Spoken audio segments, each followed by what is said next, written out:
Alrighty, how we doing, guys? Welcome. A lot of people seems to struggle with this good old little thing called camera mode. I've been recently actually cooking up a few edits because I do edits when I'm bored, just cause I like to do edits. Quick announcement time. Timestamp in the bottom. If you want to skip forward, go ahead. I make edits for fun. You know, that's kind of how it is. Here's my TikTok. Guys, go follow my TikTok. Please. I need clout. Please, if you have a TikTok, go follow me. So, as you can see, we got ourselves a few new cars, and I will go over them by the end of the video, but at first I'm gonna teach you guys how to do these camera movements on PC. I don't know how it works on controller. I don't know how I don't think it works on phone, unfortunately, guys. Sorry about that. You're gonna have to need a controller or a console or a PC to make this work. Let's get started with filming. I'm gonna find a decent location, and I'm gonna teach you guys how to film the video. By the way, everyone say hello to Kyle in the comments. Say hello, Kyle. Yeah, hello, Kyle. Yeah. We made it to our spot. This is the pit stop we have over here along the Interstate 80. A lot of you guys actually struggle with going into SaltFlats. So just go to near the end of the video. You should be able to find a section where I teach you guys actually how to go to SaltFlats. The amount of people that doesn't know how to go to SaltFlats is crazy.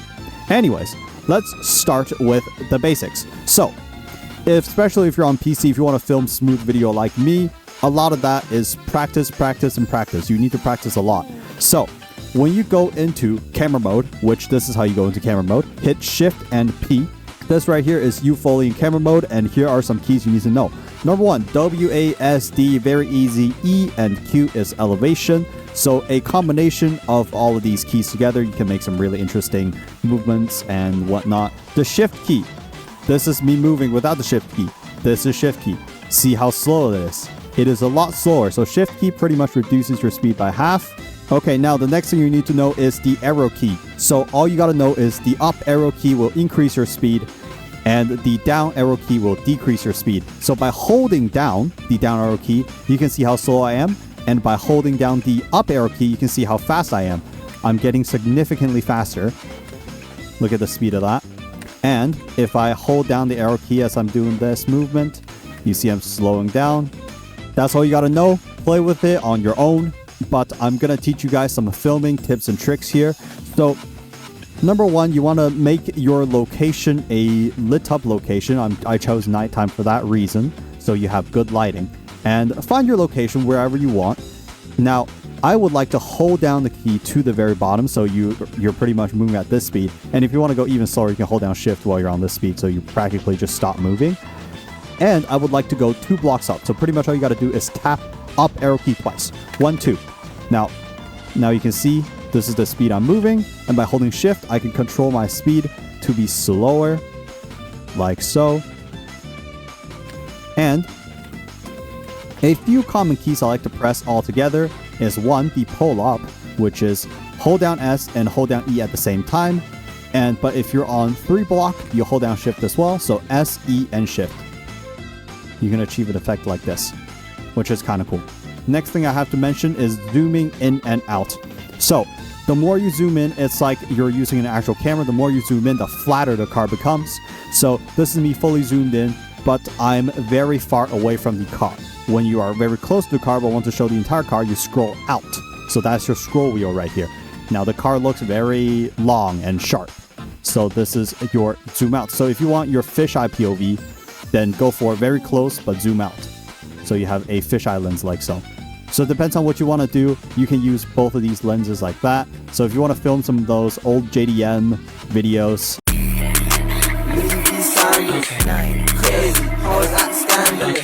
use the zoom out and close setup. And obviously there's a limit to how far you can zoom in and out. So, be aware of that. And also, a lot of people have been asking me, how do I pose on my car? Like this. So these are paid emotes. Just letting you know, these are paid emotes. There's lots of those around you can find on the marketplace. There are ones that you can sit on the back of the truck or the spoiler. Depends on what you want to do. You can find those emotes and pose on there. It's pretty cool, but you do have to obviously pay Robux for it. So some of you guys who don't have Robux, unfortunately, well, look up how to take videos tutorials on literally YouTube. I'm not the best when it comes to this, even though I am a IRL photographer. Here's some of my work. Check it out. but I'm not the best when it comes to this. Look up tutorials from professionals and pretty much just copy their movements, except this time you have the free ability like a drone. Now, another combination I like to do is Q and W. So Q and W pretty much means drag down. So it goes lower and it goes forward at the same time. You can kind of see the effect like this. The mouse movements. How do you move your mouse to get these clean shots? Or while you're moving, these clean shots. Like this right here. How do I do that? Well, number one, lots of practice. Number two, the lower your sensitivity is on your mouse, the easier it is to control personally. That way you make less human error.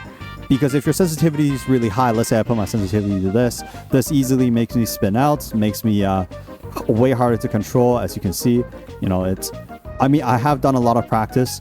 One of my tricks is to have my fingers actually on my table or on my mouse pad as I'm moving. That way I can control my mouse a lot more.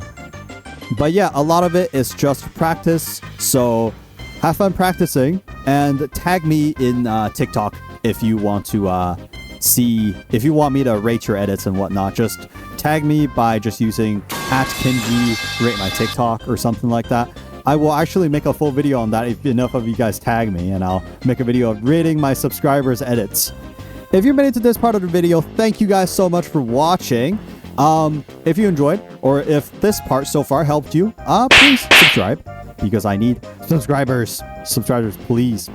Alright, and leave a like so I can potentially help more people out. Alright guys, comment hello Kyle again. We have Kyle over here. Hello Kyle, guys. Hello Kyle. Alright, back to reviewing the cars.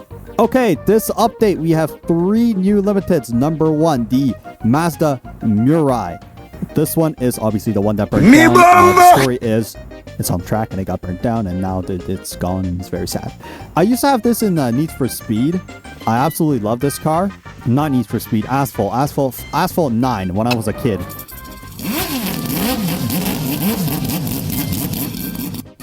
I'm going to have it at 7 so you can actually hear me talk. But let's talk about the general how good this car is. I'm sure the Track Demons has already tested out this car on the track, but in my personal opinion, this might be a Track Demon car. This might be a really good car for a track, matter of fact. However, the top speed is not really that good because it's a track car. But let's take a look at the acceleration with the sounds on.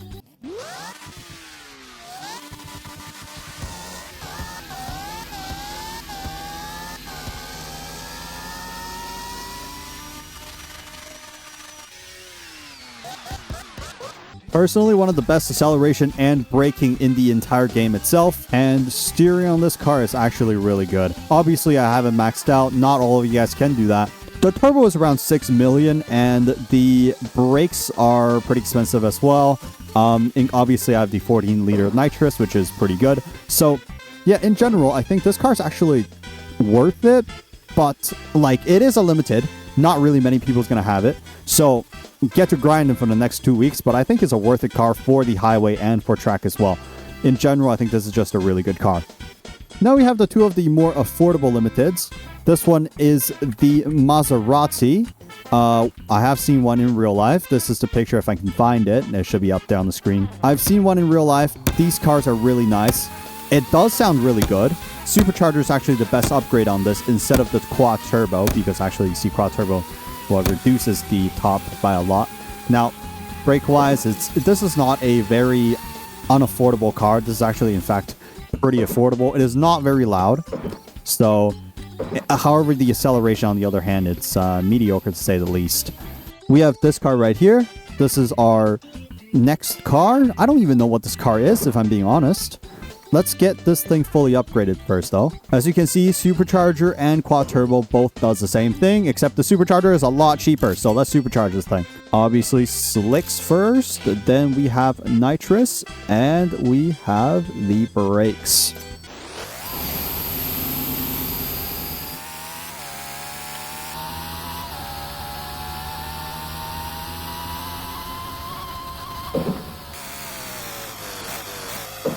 All right, this car right here does have some pretty insane acceleration. I do have to say, I think this is one of the faster accelerating cars, if I'm being honest. Top speed is around 210-ish, I think. Nope, it's literally just 200 miles an hour, which is actually a solid speed given, well, this car is really, really cheap. And it's also a limited, so you should totally get it ASAP as fast as you can, because once it's gone, it's completely gone.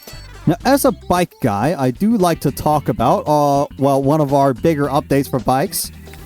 We got stretch bikes now. This is actually one of the coolest things. As you can see, there's also a livery and stretch bikes. And in general, this is just a huge update for biker guys, including wheel covers for aerodynamics. These actually does not have any, well, performance enhancements or anything like that. No, they're just there to show. But yeah, it's still a really nice touch. Does it affect performance? Obviously, yes, a little bit. Probably not a lot, because it does change the model of the car or bike.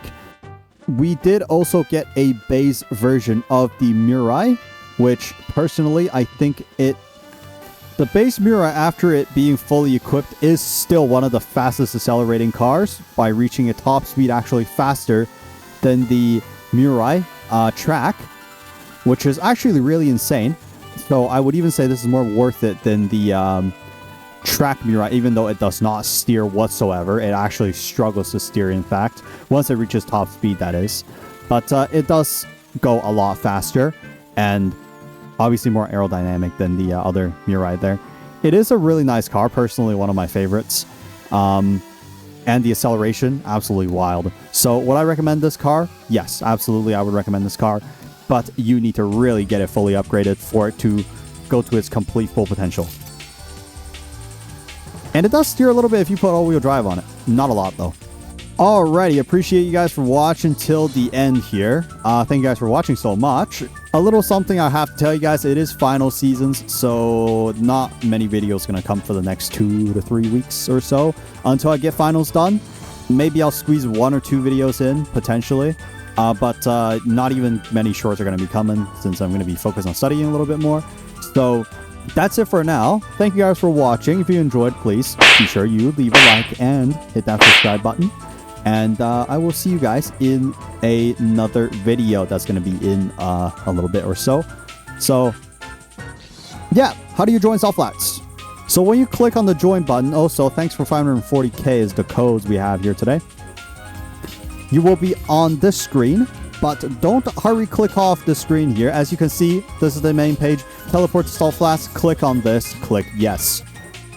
And you should be in SaltFlats. Thank you for watching.